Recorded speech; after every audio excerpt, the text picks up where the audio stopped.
आपके साथ भी ऐसा ही होता है कि आप जो सोचते हैं वह नहीं होता है। 3 प्रकार की श्रेणियाँ होती हैं। श्रेणी ए, जो सोचते हैं वही होता है। श्रेणी 2, जो सोचा उससे भी बेहतर हुआ। और श्रेणी सी, जो सोचते हैं वह कभी नहीं होता है। तो आप किस श्रेणी में हैं, ज़रूर कमेंट्स बॉक्स बताएं। यकीन मानिए आप श्रेणी सी में होंगे कि जो आप सोचते हैं वो कभी नहीं होते हैं। तो आप जो सोचते हैं वही हो आपके जीवन में।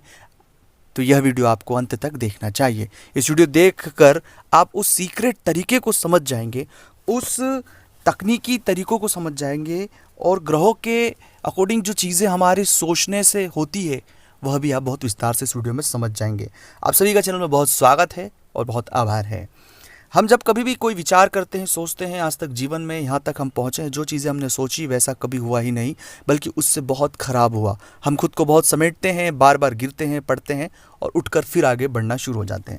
हम जो सोचते हैं वो नहीं होने के पीछे पहला जो वजह है नकारात्मकता। हमारे आसपास के लोग नकारात्मक, हमारा माहौल नकारात्मक और दरिद्रता, और यह सभी कुछ दोष जाता है राहु से। राहु व्यक्ति को एक भंवर में फंसा देता है, एक ऐसे भंवर में, एक ऐसी काली कोठरी में कि उसके विचार उसे ही खा जाते हैं। वो कभी अच्छा सोच ही नहीं पाता है। पहले वो कोई भी चीज़ में नकारात्मकता देखता है क्योंकि उसके जीवन में इतनी सारी नकारात्मक घटनाएं घटित हो गई हैं। तो इस लूप होल से हमें बाहर निकलना होगा, और उसका जो प्रयोग है वह भी इस वीडियो में मैं आपको बताऊंगा। दूसरा जो तरीका है कि बहुत से जातकों के मन में बहुत भ्रम और अज्ञात डर होता है, और अज्ञात डर और भय भी सीधे तौर पर केतु से जुड़ा होता है। तो इन दोनों की वजह से जीवन में जो सोचते हैं वो कभी नहीं होता है, चीज़ें और ख़राब होती है। और आप चाहते हैं कि आप जो सोचे वो आपके साथ हो, तो इन बातों को समझ ले और इस पूरे मामले का सीक्रेट भी समझ ले।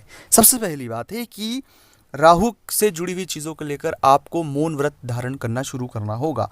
मौन व्रत ऐसे नहीं कि आप सिर्फ चुप हैं, मन के अंदर ओम नमः शिवाय के जप करना होगा। सोमवार के दिन, सप्ताह में सोमवार के दिन पूरे दिन मौन व्रत धारण करें। खुद ओम नमः शिवाय का दिन प्रतिदिन जाप करें। अगर आप 5 सोमवार मौन व्रत धारण कर लेते हैं तो इस नकारात्मकता से आप बहुत कम समय में बाहर निकल जाएंगे। अपने विचारों को बदलने के लिए सकारात्मकता को आपको समझना होगा, सकारात्मकता को ओढ़ना होगा, बैठना होगा और बहुत हद तक सकारात्मक जीवन जीना होगा। तीसरा जो है कि मंत्र जप आपको करना होगा। अपने गुरु मंत्र का जाप करें, आप ओम नमः शिवाय का जाप करें।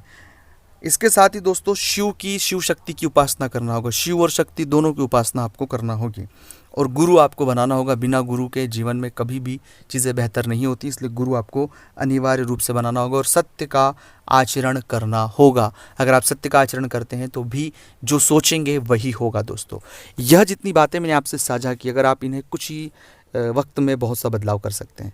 अगर चाहते हैं कुंडली का विश्लेषण करवाना, स्क्रीन पर नंबर है, व्हाट्सएप पर अपॉइंटमेंट लेकर बात